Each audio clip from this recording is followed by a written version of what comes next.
Hello दोस्तों, नमस्कार, स्वागत है आप सबका मेरे YouTube channel reading and thinking में। दोस्तों, जैसे कि आप जानते हैं कि मैं पोएट्रीज़ पढ़ता हूँ, समझता हूँ और फिर उसके बाद अपना अंडरस्टैंडिंग आप लोगों से शेयर करता हूँ। तो दोस्तों, आपसे जो मैं आज शेयर करने वाला हूँ, वे ये है कि द प्रीलुड के 14th पैराग्राफ को मैं आप लोगों के सामने एक्सप्लेन करूँगा। दोस्तों, इससे पहले मैंने 13th पैराग्राफ तक द प्रीलुड को एक्सप्लेन किया है और हर पैराग्राफ के लिए अलग-अलग वीडियो बनाकर मैंने अपना इस चैनल पर अपलोड किया है। दोस्तों, ये सारे वीडियो आपके लिए बहुत ही इम्पोर्टेंट होने वाले हैं। अगर दोस्तों आप एमएजी के स्टूडेंट हैं या आप मास्टर डिग्री कर रहे हैं इंग्लिश लिटरेचर में या आप इंग्लिश लिटरेचर पढ़ रहे हैं या तो फिर कहीं न कहीं ये द प्रीलुड आपके सिलेबस में अगर आता है दोस्तों, तो ये वीडियो आपके लिए बहुत ही इम्पोर्टेंट होने वाला है। दोस्तों, अगर आप नीट की तैयारी कर रहे हैं, आप जेआरएफ की तैयारी कर रहे हैं, तो भी दोस्तों ये वीडियो आपके लिए बहुत ही इम्पोर्टेंट होने वाला है। इसीलिए दोस्तों वीडियो को अंत तक ज़रूर देखिएगा और वीडियो को ध्यान से देखिएगा दोस्तों। दोस्तों, मैं इस वीडियो में द 14th पैराग्राफ को बिल्कुल लाइन बाय लाइन एक्सप्लेन करूँगा। कोई भी लाइन यहाँ पर मैं बिल्कुल स्किप नहीं करूँगा।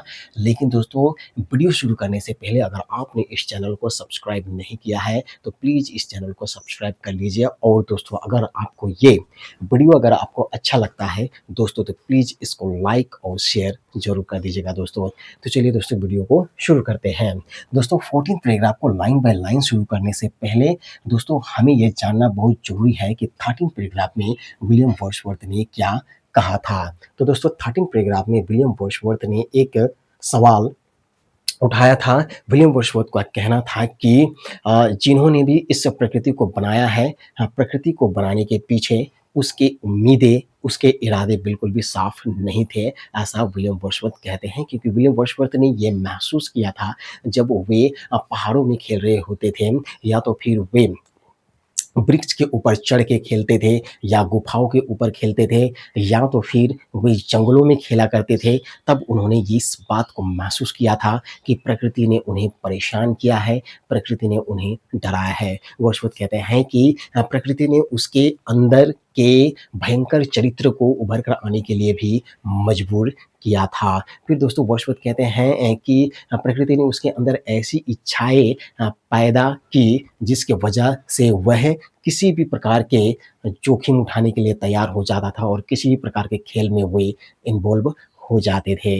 इसीलिए दोस्तों, वर्ड्सवर्थ कहते हैं कि जिन्होंने भी प्रकृति को बनाया है, वो उसको उसको प्रकृति के बनाने के पीछे उसका मकसद बिल्कुल साफ नहीं था। दोस्तों, चलिए ये 13th पैराग्राफ को जान लेने के बाद दोस्तों चलिए 14th पैराग्राफ की ओर बढ़ते हैं और 14th पैराग्राफ को बिल्कुल लाइन बाय लाइन यहाँ पर एक्सप्लेन मैं करूँगा। लेकिन दोस्तों, लाइन बाय लाइन एक्सप्लेन को समझने के लिए दोस्तों इसकी छोटी-सी समरी जानना बहुत ज़रूरी है दोस्तों। थोड़ी-सी समरी जानना बहुत ज़रूरी है। जैसे कि हम लोग जानते हैं, शुरू में ही मैंने बताया था कि विलियम वर्ड्सवर्थ बड़े शहर में रह रहे थे और बड़े शहर में रहते हुए वे बहुत परेशान हो चुके थे। वे लगातार काम करके थक चुके थे और उन्होंने बड़े शहर को छोड़ दिया और फिर वे घाटी में चले आते हैं। और जब वो घाटी की ओर आगे बढ़ रहे थे, उस समय रास्ते में उसे कविता लिखने की प्रेरणा प्राप्त हुई थी और वे एक दिन कविता लिखना शुरू करते हैं। लेकिन शुरू में उसे बहुत संघर्ष करना पड़ा, वे शुरू में लिख नहीं पा रहे थे और एक दिन ऐसा आता है संघर्ष करते-करते कि वे लिखने के लिए तैयार हो जाते हैं और दोस्तों उन्होंने लिखना शुरू किया था। दोस्तों, इस पैराग्राफ को लिखते समय दोस्तों वे पहाड़ों की ऊँचाई पर हैं, वे एक हरे मैदान पर खड़े हुए हैं और पतंग उड़ा रहे हैं आसमानों में और उस समय उसके मन में जो ख़्याल आता है, जो विचार उत्पन्न होते हैं, उन्हीं विचारों को दोस्तों प्रकट करते हुए उन्होंने 14th पैराग्राफ को लिखा है दोस्तों। तो दोस्तों चलिए अब इसको हम लोग तैयार हैं 14th पैराग्राफ के एक्सप्लेनेशन को समझने के लिए। तो दोस्तों चलिए हम लोग शुरू करते हैं लाइन बाय लाइन कि वर्ड्सवर्थ इस पैराग्राफ में क्या कहना चाहते हैं। तो दोस्तों, सबसे पहले शुरू होते ही वर्ड्सवर्थ कहते हैं कि we were a noisy crew. हम लोग शोर मचाने वाले कर्मी दल थे।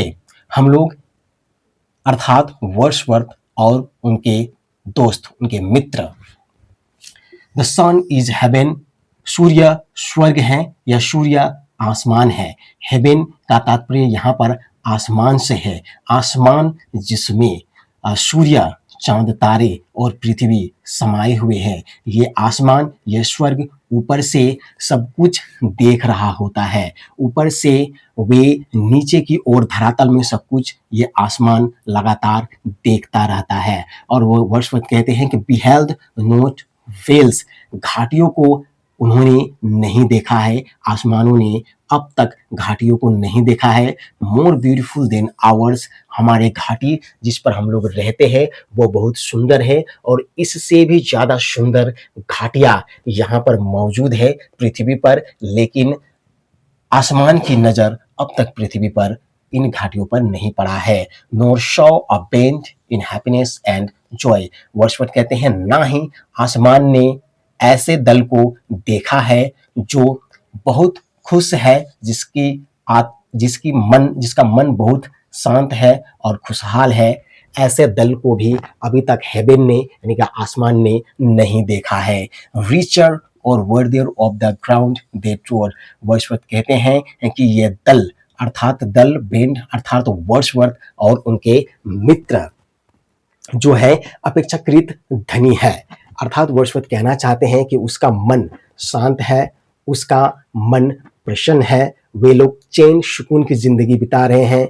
इसीलिए वर्ड्सवर्थ कहते हैं कि अपेक्षाकृत यह दल जो है धनी है, अमीर है। Worthier of the ground they trod, Wordsworth कहते हैं कि ये दल जो है जिस ग्राउंड पर चलते हैं, कदम रखते हैं, उस ग्राउंड से भी ज़्यादा कीमती है, वर्दियर है, क्योंकि वर्ड्सवर्थ कहते हैं कि ये ग्राउंड, ये भेली, ये घाटी चैन, सुकून, सुख, शांति तो प्रदान करती है, लेकिन ये चैन, सुकून, सुख, शांति सभी इस दल के मन में बसे हुए हैं। इसीलिए वर्ड्सवर्थ कहते हैं कि ये दल जो है उस धरातल से, भेली से ज़्यादा कीमती है। फिर उसके बाद वर्ड्सवर्थ कहते हैं I could record with no reluctant voice, Wordsworth खड़े हुए हैं घास के मैदान में, पतंग उड़ा रहे हैं, उसके मन में ख्याल आ रहा है कि वे बिना किसी हिचकिचाहट के द वुड ऑफ ऑटम, शरद ऋतु के जंगल के बारे में लिख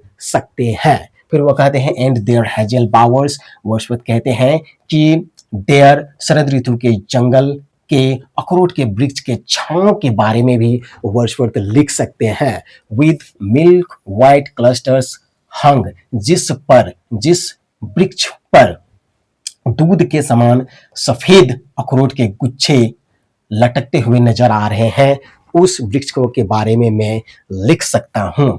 द रॉड एंड लाइन, उस वृक्ष के, अखरोट के वृक्ष के डाल इतने सीधे और सख्त है कि देखने में रॉड, लोहे की तरह प्रतीत हो रहे हैं, मैं उसके बारे में लिख सकता हूं। The true symbol of the hopes foolishness, उम्मीद की मूर्खता का सच्चा प्रतीक है ये रॉड एंड लाइन, अर्थात अखरोट के वृक्ष के डाल जो सीधे और सख्त हैं, ये उम्मीद की मूर्खता का सच्चा प्रतीक है, जो देखने में बिल्कुल लोहे की तरह प्रतीत हो रहे हैं, लेकिन पास जाके देखने से पता चलता है कि ये लोहे तो नहीं है, बल्कि अखरोट के वृक्ष के डाल है। वर्ड्सवर्थ कहते हैं who is strong and unreproved enchantment, Wordsworth कहते हैं कि इस डाल पर, अखरोट के वृक्ष का डाल पर मजबूत मोहिनी है, मजबूत आकर्षण है, और इस आकर्षण ने हमें मजबूर किया, लेड अज, हमें रास्ता दिखाया, हमें मजबूर किया जाने के लिए, on by rocks and pools, चट्टानों से होकर के आगे बढ़ने के लिए मजबूर किया, पुल्स, तालाबों से होकर के आगे बढ़ने के लिए मजबूर किया। Shut out from every star, जो कि हर सितारा से बंद हो जाता है, चट्टान और तालाब, अर्थात वर्ड्सवर्थ कहना चाहते हैं कि सितारों के प्रकाश में ये तालाब और चट्टान दिखाई देते हैं, अगर सितारों के प्रकाश न हो तो चट्टान और तालाब दिखाई नहीं देते हैं, और ऐसे चट्टानों से और ऐसे तालाबों से होते हुए हम लोगों को जाने के लिए मजबूर किया। आकर्षण ने, अखरोट के वृक्ष के सीधे और सख्त डाल की आकर्षण ने हमें मजबूर किया। ऑल द ग्रीन समर, और ग्रीष्म ऋतु में, हरियाली के दौरान, हरी भरी ग्रीष्म ऋतु में हम लोग हमेशा जाया करते थे, हम लोग हमेशा उस डाल से, उस छड़ी से हम लोग आकर्षित होते रहते थे और वे आकर्षण हमें हमेशा ऐसे खतरनाक जगहों से होकर के गुजरने के लिए मजबूर करता था और हम लोग टू फोरलन कास्केड एक मात्र झरना के पास हम लोग पहुंच जाते थे। वह झरना जो स्थित था किसके बीच में, among the winding head of mountain brooks, पर्वत की नदियों की घुमावदार आकृति, पर्वत की नदियां चारों ओर से उस झरना को घेरे हुए थे और हेड जिसके ऊपर भूखंड का ढक्कन था यानी कि ढका हुआ था, वो नदियां धरातल के नीचे थे, घुमावदार आकृति के रूप में झरना को चारों ओर से घेरे हुए थे। उसके बाद वर्ड्सवर्थ कहते हैं अनफेडिंग रिकलेक्शन, ये अनुस्मृति बिल्कुल अमर थी। वर्ड्सवर्थ कहते हैं कि मेरे अंदर जो मेमोरी है, ये कास्केड का जो मेमोरी है, ये सीधे और सख्त डाल, अखरोट के डाल का जो मेमोरी है, ये सारी मेमोरी बिल्कुल मेरे अंदर ऐसे है जैसे मानो ये अमर है, ये कभी मेरे मस्तिष्क से नहीं जा सकते हैं। एट दिस आवर, इस समय, the heart is almost mine, मुझे ऐसा लग रहा है कि मेरे पास हृदय शायद ही मौजूद है। मुझे ऐसा लग रहा है कि मेरा हृदय उस याद में, उस झरने की याद में, उस अखरोट के वृक्ष के याद में, उस शरद ऋतु के जंगल में मेरा हृदय वहां चला गया है और मुझे लग रहा है कि शायद ही मेरे पास मौजूद है। और उसी हृदय से with which I felt, उसी हृदय से मैंने महसूस किया, from some hill top, पहाड़ की ऊंचाई से मैंने महसूस किया, मैं पहाड़ की ऊंचाई पर मैं खड़ा हूं, वहीं पर से मैंने महसूस किया। ऑन सनी आफ्टरनून, दोपहर, धूप वाली दोपहर में मैंने महसूस किया कि the paper kite high among fleecy clouds, रोवेदार बादल के बीच में अधिक ऊंचाई पर मेरे कागज के पतंग चले गए हैं। Pull at her rein like an impetus courser, तेज रफ्तार पकड़ी हुई घोड़े का लगाम जिस तरह से खींचा जाता है, ठीक मैंने उसी तरह से उस पतंग के डोर को मैंने खींचा। और फ्रॉम द मिडोज, घास के मैदान से जिसको भेजा गया था, ऑन गस्टी डेज, हवाएं चल रही थी, तेज हवाएं चल रही थी और उस दिन मैंने घास के मैदान से उस पतंग को आसमान में भेजा था। बिहेल्ड हर ब्रेस्ट, मैंने उसके छाती को देखा। The wind then suddenly dust had long, हवा ने धाराशायी कर दिया, गिरा दिया मेरे पतंग को, वह सिर का बल नीचे आ गिरा। And rejected by the storm, और तूफान ने उसे नकार दिया पतंग को। तो दोस्तों यहीं पर वर्ड्सवर्थ जो है 14 पैराग्राफ को कंक्लूड करते हैं। दोस्तों उम्मीद है आपको ये 14 पैराग्राफ समझ में आया होगा। दोस्तों अगर आपको ये पैराग्राफ समझ में आया होगा तो प्लीज़ इस चैनल को सब्सक्राइब कर लीजिएगा और इस वीडियो को लाइक और शेयर जरूर कर दीजिएगा।